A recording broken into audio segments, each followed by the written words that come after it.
인사하십시다. 주님의 이름으로 사랑합니다. 오늘 말씀 다니엘서의 말씀을 통해서 우리 아름다운 신앙의 발자취라고 하는 제목으로 함께 은혜를 나누겠습니다.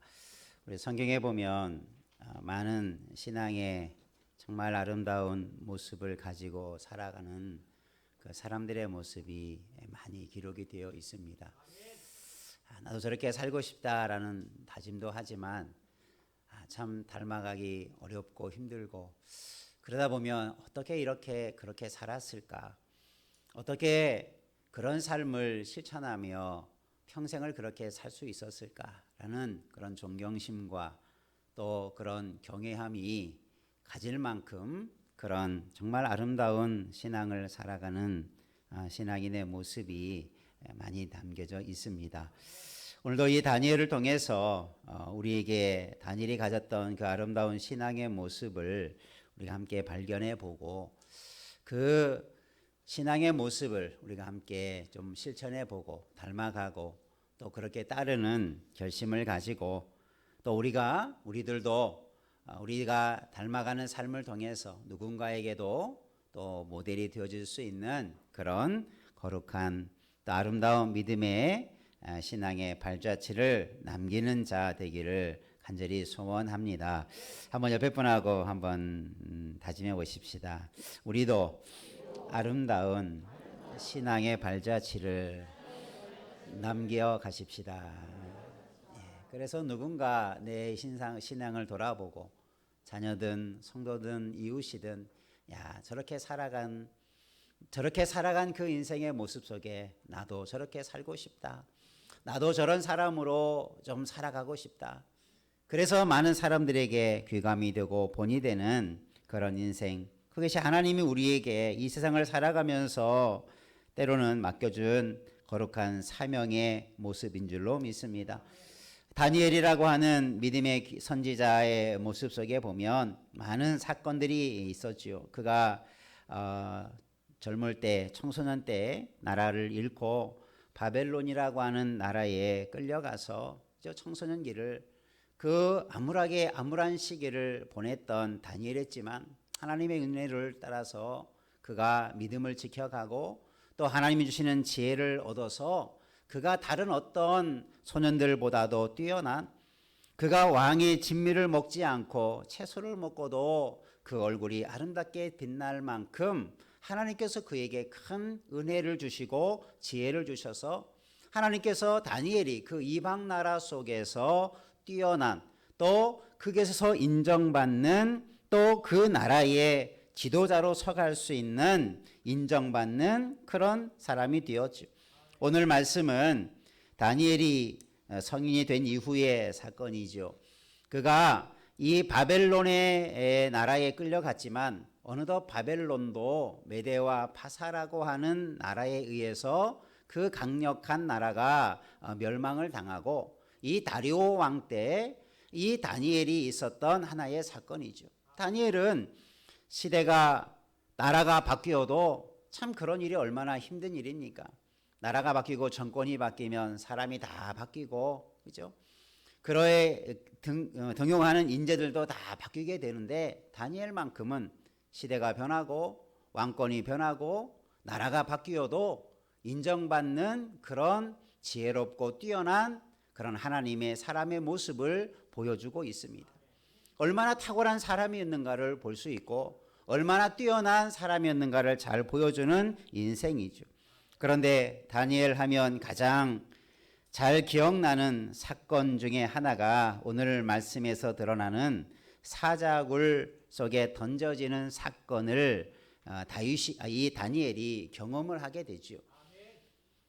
왜 다니엘이 사자굴 속에 그렇게 인정받고 총명 있고 지혜 있는 사람이 왜 사자굴 속에 던져지게 되었고, 물론 그곳에서 하나님의 놀라운 능력으로 건짐을 받게 되었고, 또 이방 나라 가운데 하나님의 살아계심을 증거하는 놀라운 일들을 경험하게 되었는데, 오늘 이 다니엘이 그런 어려운 상황이 왜 겪게 되었는가, 그런 어려움 속에서 다니엘은 어떤 모습으로 서 있었는가, 오늘 우리가 그 모습을 중심으로 함께 은혜를 나누기를 원합니다.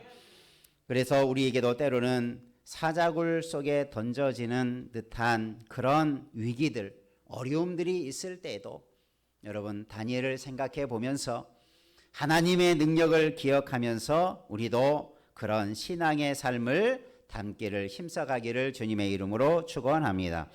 먼저 다니엘은 어떤 신앙의 모습으로 그 아름다운 신앙의 자취들을 남겼는가 라고 하는 것을 이 사자굴 속에 던져지어지는 그 이유, 그 과정 속에서 잘 드러내주고 있는데, 첫 번째 한번 따라 하십시다. 허물이 발견되지 않는 삶. 다니엘 속에서는 허물이 발견되지 않았다. 3절에 보면 다니엘은 마음이 민첩하고 총리들과 방백들 위에 뛰어났다. 그러니까 다리오가 이제 나라를 다스리기 위해서 그저 나라를 정비하고 여러 가지 직책을 맡은 사람을 세우는데 120명의 고관들을 세우고 그 위에 총리 셋을 세우게 되었죠. 그러니까 고관들은 아마 지방을 다스리는 사람들이었겠고 그 위에 총리를 세우고 그 총리가 온 전국을 잘 다스리게 하는 그 위에 왕이 있었죠. 그런데 이 세 명의 총리들 중에서 이 다니엘이 탁월한 능력과 또 마음이 민첩해서 모든 고관들보다 총리들보다 뛰어났다. 그래서 왕이 그를 전국에 다스리는 자를 세우고자 했다. 그러니까 총리 셋이지만 그보다 더 뛰어난 자로 다윗을 인정해서 나라를 다스리는, 그러니까 왕 바로 밑에서 다스리는 그런 역할을 하도록 왕이 하고자 했어요. 그러니까 이런 일을 진행되는 중에 총리들이, 고관들이 다니엘에 대한 아마 시기하는 마음이 있었겠죠. 그래서 다니엘을 고발하고자 합니다. 고발한다는 것은 뭔가 잘못한 것이 있어서 왕에게 잘못을 고하는 것을 말하죠. 그래서 어떤 고발할 것이 있을까 이렇게 찾아보는데 국사에 대해서, 나라의 일에 대해서 아무런 고발할 증거를 찾지 못했다. 나라 일을 함에 있어서 정직하고 깨끗하고 바르게 일했다는 거죠. 다른 허물도 찾지 못했고 그가 충성되어서 아무런 그릇됨도 없고 허물도 없었다. 참 이런 사람, 여러분 이것은 다니엘만이 아니라 오늘날 이 시대에 우리 그리스도인들이 보여줘야 할 삶의 모습인 줄로 믿습니다. 많은 사람들이 종종 그렇게 말하죠. 털어서 먼지 안 나는 사람이 어디 있겠느냐. 참 그 말이 우리의 모습이 얼마나 죄와 잘못과 허물 속에 살아가는가를 보여주는 말이기도 하지만 이 말이 우리 그리스도인들에게 적용되어서는 안 되는 거죠. 혹시 세상 사람들은 그렇게 살아간다 할지라도 오늘 저와 여러분은 정말 하나님 앞에 부끄러움 없게 무슨 일이든지 정직하고 깨끗하게 행하면 먼지 안 날 일을 하면 되는 거지 않겠습니까? 우리는 그런 자부심과 사명함을 가지고 세상을 살아가기를 주의 이름으로 축원합니다. 남들이 다 그렇게 사니까 죄와 짝하고 허물된 일을 하고 부정한 일을 하고 잘못된 일을 하고 사람들 앞에 부끄러운 일을 하고 그런 일을 하다 보면 우리가 어찌 세상에서 인정받으며 아름다운 신앙의 사람으로 남을 수 있겠습니까? 부끄러운 자취만 남기는 거지요. 오늘 우리 모두가 주님 앞에서 먼저 이 다니엘과 같이 어떤 허물도 발견되지 않고자 하는 그런 결심을 가지고 정직하고 깨끗하고 충성스럽게 살아가는 하나님의 나라의 일꾼 되기를 주님의 이름으로 축복합니다. 한번 옆에 분하고 다시 한번 다시 우리도 허물이 발견되지 않도록 살아가십시다. 여러분의 양심껏, 여러분의 신앙껏 살아가면 지금보다 더 허물 없는 삶을 살게 될 줄로 믿습니다. 그것이 우리가 세상 속에서 살아가야 할 삶의 모습이죠. 이런 일들 속에서 그러나 이 다니엘은 이런 어려움, 이런 여건 속에서 그런 고관들의 고발을 당하게 되죠. 그런데 고발을 당할 근거를 찾지 못하자 이 총리들과 고관들이 어디에서 이 다니엘을 고발하고자 하는 삶을 살았는가, 그 다음에 잘 증거가 되어지죠. 여러분, 오늘 우리는 이 세상의 그 어떤 삶적인 모습 속에서라도 결코 죄를 붙잡는 자 되지 않기를 힘써가기를 주의 이름으로 축원합니다. 여러분이 직장에서든 가정에서든 사회에서든 정말 여러분이 우리가 그리스도인이라면 누가 뭐라고 해도 저 사람이 하는 일은 깨끗하다, 저 사람이 하는 일은 정직하고 믿을만하다, 이런 인정함을 받을 수 있도록 우리들의 삶 속에서 정말 그렇게 살아가기를 힘써가는 자 되기를 주님의 이름으로 축원합니다.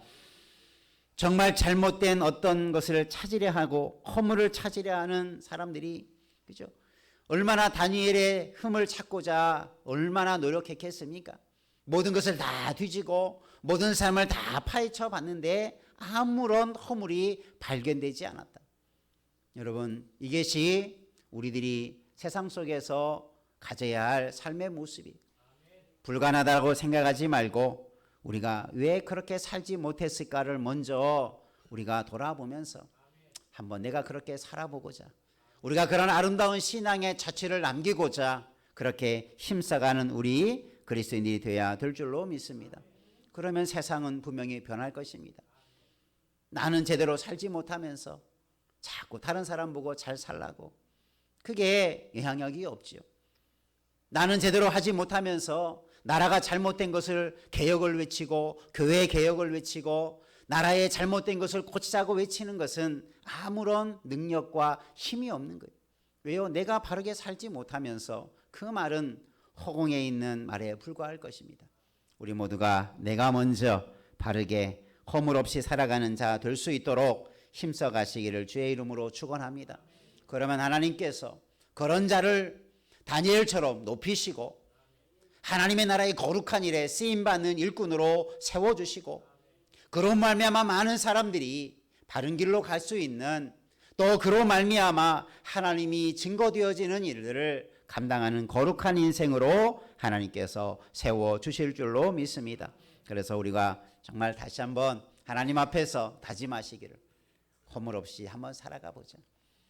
정말 내 스스로라도 내가 눈꽃만큼이라도 허물을 뜬 삶을 살지 않겠노라 한번 다짐하면서 주 앞에 달려나가는 우리 모두 되기를 주의 이름으로 축복합니다. 두 번째 한번 따라합시다. 하나님의 말씀에 근거한 삶을 살았습니다. 다니엘을 고발하는 자들 앞에 그 고발하는 사람들이 그렇게 말합니다. 우리가 아무런 고발할 허물을 발견하지 못했는데 한 가지, 이 다니엘을 고발할 수 있는 하나의 힌트를 발견하게 되죠. 그게 뭐냐면 저 다니엘이라는 자가 저 유다 사람이었는데 포로로 끌려와서 이전에 바벨론에서 인정받고 또 고관으로 있다가 이 메대와 파사의 때도 인정을 받게 되어지는 사람이 되었는데 그의 특별한 점이 하나가 발견됐죠. 허물은 아니었는데 그에게 특별한 점이 뭐였냐면, 다니엘의 삶을 다 뜯어보니까 어떤 삶으로 드러나냐면 하나님의 율법에 근거하여 살아가는 삶을 살고 있더라. 다니엘의 모습을 지켜보니까 다니엘의 삶의 근거와 삶의 원리가, 삶의 방식이 하나님의 율법, 하나님의 말씀을 따라 살아가는 삶을 살고 있더라라고 하는 것이 아주 드러나게 되었죠. 이것은 그 당시에 이방인들과의 삶과는 다른 삶을 살고 있었다라는 것을 반증해 주는 거죠. 뭔가 특별하고 뭔가 구별되고 뭔가 다른 삶을 살고 있었다. 물론 우리가 다르다고 하는 것만이 다 좋은 것만은 아니죠. 그러나 잘못된 것, 우리가 그릇된 것과 다르게 살아가는 것은 바른 삶이 되는 거죠. 그리고 하나님께서 우리에게 말씀한 대로 살아가는 것이 세상의 법을 따라, 세상의 원리를 따라 살아가는 사람과 당연히 다른 모습으로 나타날 수밖에 없는 거죠. 내가 달리 살아야 되겠다 이렇게 해서 다른 삶을 사는 게 아니라 나는 하나님의 말씀대로만 살겠다. 하나님의 말씀에 근거한 대로만 나는 살아가겠다. 다니엘이 그렇게 살아간 거죠. 그것이 다른 사람의 눈에 구별되게 보이고 다르게 보인 삶으로 나타나게 되는 거죠. 우리도 그렇게 살아야 할 줄도 믿습니다. 그것이 아름다운 신앙의 근거가 되는 거예요. 나는 얼마나 하나님의 말씀에 근거하여 살아가고 있는가? 나는 얼마나 하나님의 말씀에 기초하여 내 삶을 꾸려가고 있는가? 한번 반추해 보시기를 바랍니다. 그냥 나는 세상대로 살아가고 그냥 주일만 한번 와서 예배하는 것으로 만족하고 그냥 나는 예수 믿는 사람이다라는 것으로만 만족하고 있는지, 아니면 내가 정말 말씀대로 하루하루 하나님의 법에 근거해서 말씀에 근거해서 살아가려고 힘쓰고 애쓰고 노력하고 있는지 우리의 모습을 돌아보며 그렇게 살아가는 주의 사람 되기를 주의 이름으로 축원합니다. 비록 유다 나라는 멸망을 받았는데 다니엘은 여전히 그의 삶 속에서 그 유다 속에서 살아왔던 하나님의 율법을 지키는 신앙을 잃어버리지 않았다는 거예요. 그가 유다 나라를 떠난 지 오랜 세월이 지났지요. 어릴 적에 끌려왔고 어릴 적에 포로가 되었는데 어떻게 그 신앙을 유지하고 지키고 간직하고 있었는지. 여러분, 우리가 신앙이라고 하는 것이 거저 주어지는 것이 아닙니다. 자, 우리가 지킬 것을 지키려고 몸부림칠 때 그 아름다운 것을 잃어버리지 않을 줄로 믿습니다. 이 다니엘이 어릴 적에 가졌던 그 신앙을 끝까지 지켜가고 있었던 거지요. 어릴 적에 그 신앙이 어른이 되어서도 변치 않게 지켜지고 있었다는 사실이죠. 여러분, 믿음이라는 것은 바로 그런 것인 줄 믿습니다. 어릴 적에 신앙의 교육이 필요한 것도 바로 그런 이유죠. 어릴 적에 내가 듣고 배운 것이 평생의 길이 되고 평생에 그것이 내 삶의 기준이 되고 근거가 되는 삶을 살 수 있다면 어릴 적의 교육이 얼마나 그 신앙의 교육이 필요하고 중요한 것인가를 이 다니엘의 모습을 통해서도 잘 보여주는 거죠. 오늘도 저와 여러분이 믿음의 그 신앙을, 내가 받은 그 신앙을 끝까지 지켜갈 수 있는 하나님의 말씀에 근거한 삶을 살아가기를 더욱 힘써가기를 다짐하고 다짐하는 은혜 있기를 주의 이름으로 축원합니다. 그런데 그 말씀에 근거한 삶을 이 고관들이 다니엘을 고발하고자 하는 하나의 그런 허물로 그것을 찾으려고 하죠. 그러니까 다니엘을 자신들의 음모에 빠뜨리려고 하나의 금령, 법을, 어떤 것을 금하는 법을 왕에게 청하게 됩니다. 그 청의 핵심적인 이유는 다른 게 있는 게 아니라 다니엘을 고발하고 다니엘을 어떻게든지 죽이고자 하는 그들의 음모 속에서 법률이 만들어지게 되죠. 얼마나 교모하고 악한 자들입니까? 그래서 그들이 다니엘의 모습을 보고 법을 정하게 되는데 겉으로는 이렇게 말합니다. 한 달 동안 30일 동안 왕 외에 어떤 신에게나 사람에게 무엇을 구하는 사람이 있다면 사자굴에 던져 넣기로 한다. 그 율법을, 그 법령을 요약하면 바로 그거예요. 왕이나 왕 외에 다른 어떤 신이나 사람에게 무엇인가를 구한다. 여기서 무엇을 구한다라고 하는 이 표현은 그냥 어떤 사람이 사람에게 소원을 바라는 것, 이런 의미가 아니라 신앙적인 기도의 행위와 같은 종교적인 의미를 가지고 있는 그 삶을 말하죠. 그러니까 이 다니엘이 가졌던 하나님의 말씀에 근거한 그 삶이, 그 신앙이 그들이 올무에 빠뜨리려고 하는 하나의 근거로 삼았다는 사실이죠. 그것을 모르는 왕은 왕을 섬기고 왕 외에 다른 것을 구하거나 의지하지 않다고 하는 것이 왕으로 볼 때는 그게 나쁘지 않은 법이니 그 법을 허락하게 되죠. 그래서 어떻게 됩니까?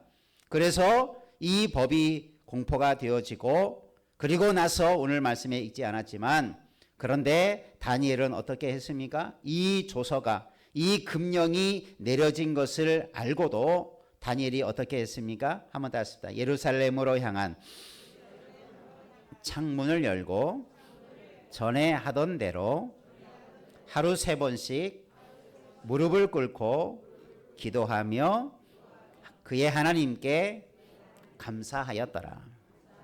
10절에 다니엘은 그것을 알고도 어떻게 했다고요? 따라서 하던 대로. 이 다윗이 그것을 알고도 계속 하던 대로 했다. 예전에는 습관대로라는 말로 번역하기도 했는데 하던 대로, 이 말이 참 표현이 좋은 것 같아요. 그가 하던 대로 했던 것을 여기서 어떻게 표현했습니까? 하루에 몇 번씩 기도했다고요?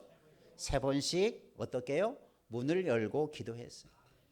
그것을 누가 알았습니까? 고관들이 알았고 다니엘 주위에 있는 사람들이 다 알 만큼 하루에 3번씩 문을 열고 예루살렘이 향한 곳은 저 먼 수천 킬로 떨어진 그 예루살렘을 향하여서 기도하는 그 모습이 그 주변의 사람들에게 다 알려질 만큼 다니엘은 하던 대로 그런 일을 계속해 왔어요. 왕의 금령이 내려졌음에도 불구하고 그 일을 계속했어요.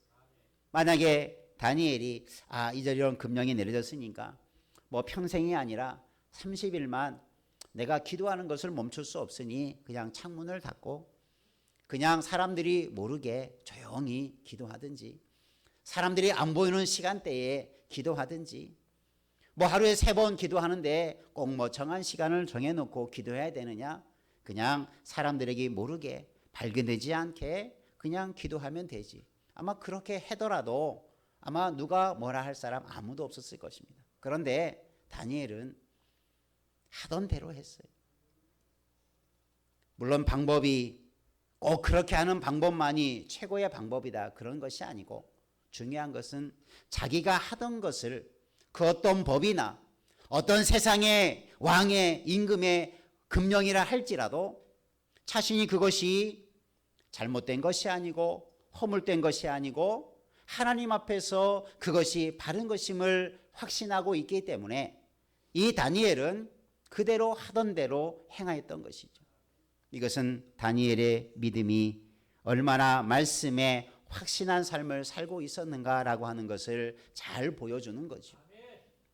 오늘날 우리 그리스도인들이 말씀에 좀 확신 있게 살아갔으면 좋겠습니다. 내가 믿는 바대로 한번 따라했으면 좋겠습니다. 내가 믿는 것은 이런데 세상 사람들이 뭐라고 하니까 슬그머니 꼬리를 내리고, 내가 분명히 해야 될 길이 이것인데 내가 힘드니까 슬그머니 하던 것을 하지 않게 되고, 내가 어렵다 보니까 내가 마땅히 해야 될 것을 슬그머니 빼놓고 가버리는 그런 일들이 우리 가운데 많이 있다면 오늘 이 다니엘의 신앙을 본받기를 주의 이름으로 축원합니다. 한번 옆에 분하고 한번 다집시다. 우리도 하던 대로 하던 일을 잘 하십시다. 혹시 내가 해야 되는데 했던 일인데 중간에 놓치거나 잃어버렸거나 빼놓은 것이 있다면 회복하기를 주의 이름으로 축원합니다. 세상 사람들은, 세상 환경은 늘 그렇게 우리를 위협하고 유혹합니다. 야, 좀 쉬어도 괜찮아. 내 건강이 좀 안 좋으니까 좀 쉬어도 되고, 내가 좀 어려우니까 좀 쉬어도 돼. 내 마음만 믿으면 되고, 내 마음만 하나님 앞에 향하면 되지. 뭐 굳이 그렇게까지 하나님은 섬겨야 되느냐. 우리를 수없이 유혹합니다. 하루 이틀만 그렇게 해봐. 한 번, 두 번 그렇게 좀 하지만 돼. 얼마나 이런 유혹이 많은지 모릅니다. 여러분, 한 번으로 끝나는 게 아니라 한 번이 두 번이 되고 한 번이 우리의 습관이 되어버릴 수 있어요. 그 한 번이, 그 무너져 내리는 한 번의 사건이 내 신앙을 다 무너뜨릴 수 있는 사건이 될 수 있는 거예요. 그래서 다니엘은 금령을 알고도 하던 대로 하는 거예요. 그대로 하게 되면 어떻게 되는 것도 알고 있습니까? 사자굴에 던져진다고 하는 것까지도 다니엘은 알고 있어요. 그것이 자기를 모함하려고 하는 법인지에 대해서 알았는지 모르는지는 모르겠지만 그것이 자기를 향한, 자기의 이 신앙을 향한 분명한 도전이라고 하는 것은 다니엘은 다 느끼고 있었지요. 위기가 찾아오고 위험이 찾아오고 사자굴에 던져진다는 것은 죽음을 의미하지요. 죽음이 내 앞에 다가온다고 할지라도 하던 대로 하던 일을 멈추지 않았다는 사실. 여러분, 이것이 우리가 본받아야 할 신앙의 담대한 모습인 줄 믿으시길 바랍니다. 우리가 회복해야 할 것들을 다시 한번 회복하시기를 바랍니다. 세상 것 때문에 내가 놓쳐버리고 멈춰버리고 끊어버리고 하던 것을 하지 못했던 것들이 있다면 다시 한번 우리가 힘을 얻어서 다시 한번 회복한다면 우리의 삶이 하나님 앞에 사람 앞에 위대하고 아름다운 모습으로 펼쳐지게 될 줄로 믿습니다. 위대한 신앙은 크고 위대한 일을 하는 특별한 사람에게 주어지는 것이 아니라 작은 일이지만 말씀에 근거해서 말씀에 따라서 하던 것을 그대로 믿음 가지고 죽기까지 충성하는 마음을 가지고 나아가는 중단 없이 말씀에 근거한 삶을 살아가는 자에게 주어지는 칭호가 위대한 신앙이라고 하는 그 칭호가 될 수 있을 줄로 믿습니다. 우리 모두가 이런 하나님의 사람으로 위대한 신앙인으로 다니엘과 같은 믿음의 위대한 하나님의 사람으로 서갈 수 있도록 우리의 모습 속에서 내가 붙들어야 할 것들을 붙들고 오늘 이후로 더 정진해 나갈 수 있는 하나님의 사람, 충성되고 허물없는 사람, 말씀에 근거하여 하던 대로 하는 신앙을 유지하는 아름다운 성도 되기를 주의 이름으로 축복합니다. 기도하겠습니다. 은혜가 충만하신 하나님 아버지, 하나님께서 우리에게 말씀으로 가르쳐 주시고 또 말씀을 통해서 우리가 어떻게 살아야 될지 가장 복되고 아름다운 인생이 어떤 것인가를 오늘 말씀을 통해서 알게 하시고 깨닫게 하시니 감사합니다. 우리가 하나님의 말씀에 근거하여 허물 없이 충성되게 살게 하시고 하던 대로 하던 아름다운 믿음의 자리들을 잘 지켜갈 수 있도록 은혜를 더하여 주시고 우리의 삶이 더 바른 믿음의 모습으로 회복되어지는 축복의 열매 있게 하여 주옵소서. 예수님 이름으로 기도하옵나이다. 아멘.